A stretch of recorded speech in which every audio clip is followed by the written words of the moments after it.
All right, we've got a lot of big Nintendo Switch 2 news to get into, including a potential rumored release date for Fire Emblem Fortune's Weave, but we've got to dissect it a little bit more because some things aren't quite lining up, so we'll talk about that. In addition to Square Enix's big update and continued initiative with their games and the Switch 2, plus we've got new updates as well. But before we continue on, we are giving away a Nintendo Switch 2. All you have to do to enter is hit that subscribe button if you aren't already subscribed, and drop a comment below. We are giving away a Nintendo Switch 2 once we hit 150,000 subscribers, and it will be random. So the more that you actually comment and interact, the better chance that you have to win.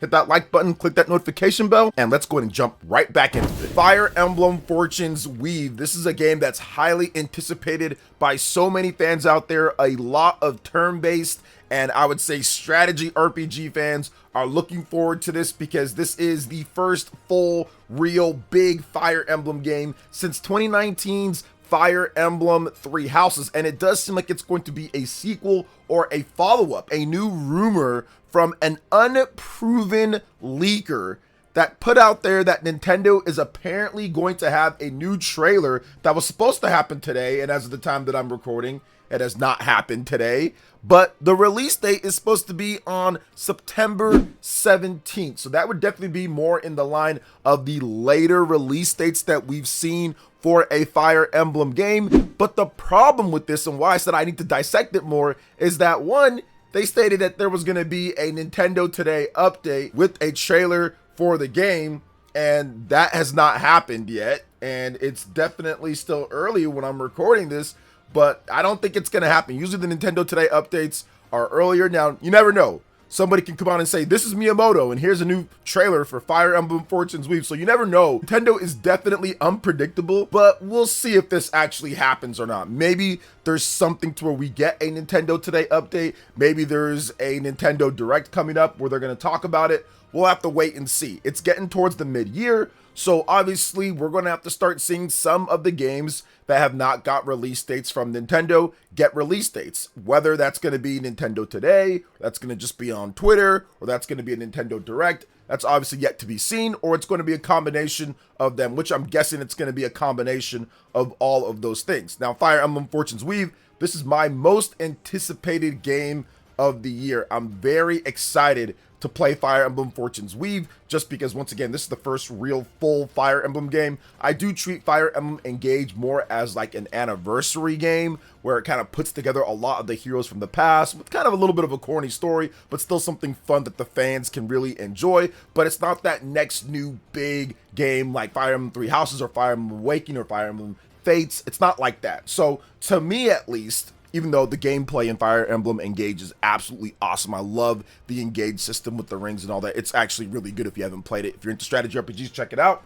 But for me, this big next game here, it seems like it's going to have ties to Three Houses. It seems like it's going to be a really big, epic, story-based, emotional adventure, which is what most Fire Emblem games are. So I'm really excited to see what they have to show, and if it's going to be September. Now, if you look at what Nintendo already has for the summer, it kind of lines up for Fire Emblem to be maybe August or September, because we already have dates for big games. Yoshi's coming out very soon here. Then you have Star Fox coming out in June, and you have Splatoon Raiders coming out in July. So the next number of months have already been accounted for. So there has to be something after that. The Dust Bloods, that's another game that should be coming out later in this year. And then, of course, Fire Emblem Fortune's Weave. So I would guess that this game is going to come out in August or September. That would be my guess for Fire Emblem Fortune's Weave. I just think that it's going to be a very massive game, a game that takes a lot of time and obviously QA and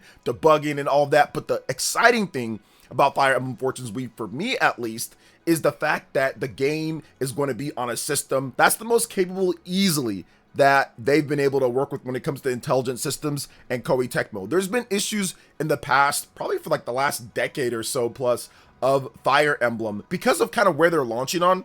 Don't get me wrong, 3DS is awesome. Obviously, the Wii, even a little bit before that, that's great.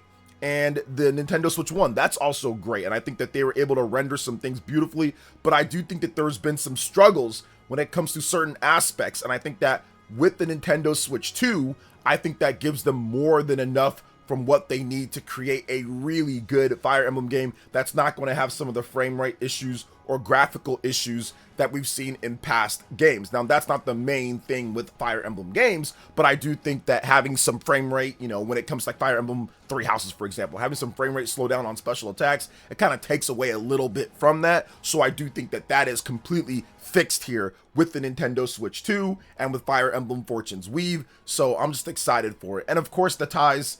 So this, you see her in all of her glory. This is just something that we need to kind of get more answers on, and I think that's what makes it really exciting. If you played Three Houses, I think that this is going to be a blast to see how they kind of tie these two games together. Some people were asking me whether I was surprised that it's going to be tied to Three Houses and all of that, and to me, not really, because Three Houses is the best-selling Fire Emblem game of all time and one of the best-selling strategy RPGs of all time on a console, so it makes sense that they're going to want to tie that together somehow, because most people do know of Fire Emblem Three Houses and have seen this before, but you don't call it like two, right? You don't make it to where, oh, I have to play Fire Emblem Three Houses in order to play this game. This is called Fire Emblem Fortune's Weave. So I think that there's some genius in tying it together loosely, at least based on what we're seeing so far from the crest and from some of the battle indicators, and of course this. But at the same time, you have a new game with new characters that somebody new can jump into and say, okay, I'll play this one, and then if I really like it,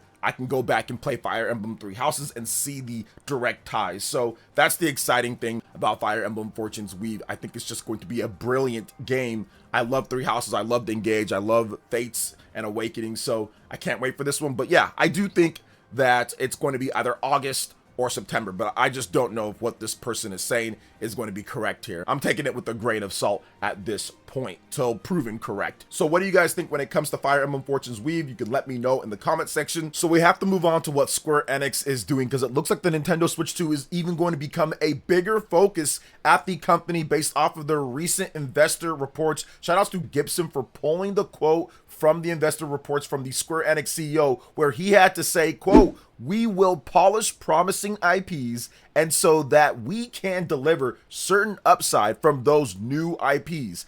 On top of that, we'd like to further promote the multi-platform strategy, especially the Nintendo Switch 2. So that's something that we've seen quite a bit from Square Enix. They've been going pretty in on the Switch 2 from the very beginning. You saw ports, you saw updates, you've seen big new games or big ports like Final Fantasy VII Remake Integrate, in addition to Final Fantasy VII Rebirth and Final Fantasy VII Remake Part 3. That does seem like it's going to be day and date with the other platforms of that game. Stuff like the Adventures of Elliot, the Millennium Tales, and more are coming over. And I think that's exactly what Square Enix needs. They didn't post the best results when it comes to all the money and all of that, but I think that really they didn't have anything major when it comes to a brand new Kingdom Hearts or a brand new Dragon Quest title. I think once Dragon Quest 12 comes out, and that's going to be on Switch 2 multi-platform, and Kingdom Hearts 4 comes out, which I do think that they are tweaking and I would say getting ready for Switch 2 support as well,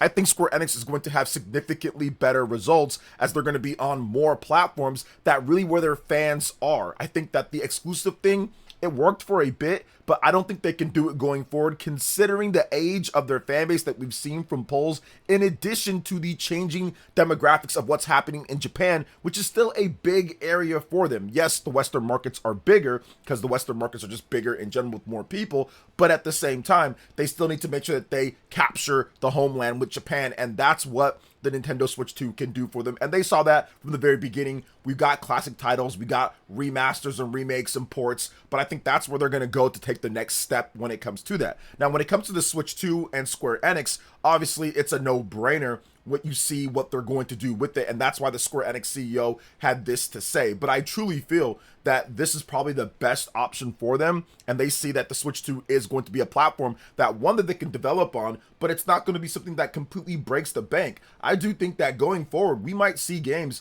that were actually lead developed on the Nintendo Switch 2 them ported over, and those could become mainstays for Square Enix. Don't be surprised if you see a Final Fantasy game that's built with the Nintendo Switch 2 in mind and then multi-platform ported over to Xbox, PlayStation, and PC. So that's something that I think that Square Enix is going to be looking at as the rising cost of development and the looming next gen situation happens. A lot of development and things are getting far more expensive, and the prices of systems and components and parts aren't going down, in addition to the blasting use of AI. So I do think that Square Enix is really kind of gauging where the fans are and what's selling. And I wouldn't be surprised if you looked at a lot of these games that Square Enix put out when it comes to like Final Fantasy Tactics, Dragon Quest 1 and 2 HD 2D remake, Dragon Quest 3 HD 2D remake. These games probably have nice splits upwards of 30% or more on the Nintendo Switch 2. So it makes sense that Square Enix's CEO would say something like this to really say, okay, we're gonna push even more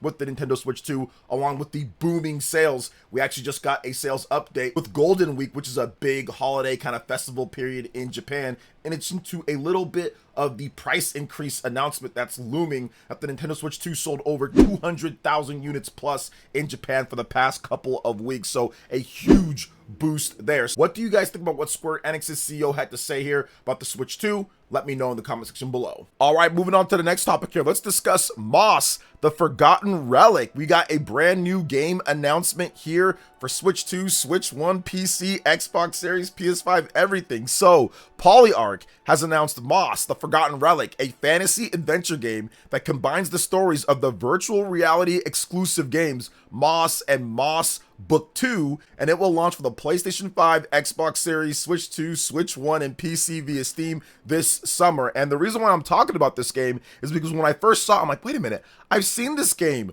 a few times before. Where have I seen this game? I think it's like a good game. So I'm like, I think I'm gonna cover it. But then when I looked over the article, I was like, oh yeah, that's where it's from. The VR game that people aren't buying or playing because it's a VR game. So what they did is that they actually took that VR game and they put it together, then released it. And this is quite possibly the best thing they could have done, because there's no chance I'm playing it all the way through via VR. I'm just not a VR person. So I love what they're doing here. Let's talk about this game a little bit more and what it's about. So journey through the pages of a living fable. Moss, the Forgotten Relic, is an emotional and atmospheric adventure set in the pages of a living storybook brimming with myth and ancient magic.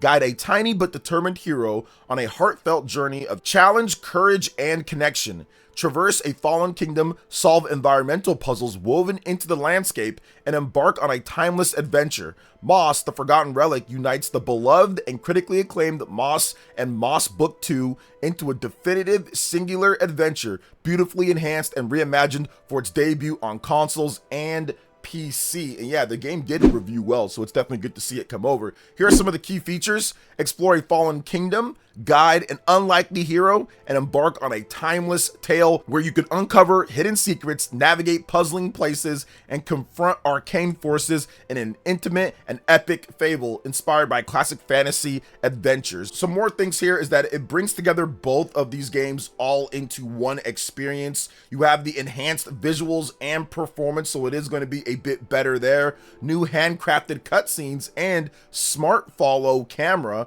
all Twilight Garden downloadable content included, and new accessibility options of even skipping combat if you want to. So definitely a good thing that they're bringing this over, and more developers that have VR exclusive games, if you can retrofit them and get them out on consoles, definitely do that, because the VR bubble, I don't know if it's bursted, but it definitely seems like it's bursted or never even blew up to begin with when it comes to the bubble, because the problem is that people just aren't buying pricey VR headsets at this point. If you're looking at, like, let's say a PlayStation 5, you need to buy it for $600 for the PS5, and then you also need to buy the VR headset, which is going to cost you at least another $100 and something to $200. I'm not sure how Sony's pricing their VR headsets, but I think it's like $200 plus or whatever. Might be able to find them on sale or used. but it's just too pricey for too many people out there. People just aren't spending their money on VR. I'm not hearing about a lot of different games that are being developed. I think like the Meta VR, that's probably the most popular one. I mean, that does okay,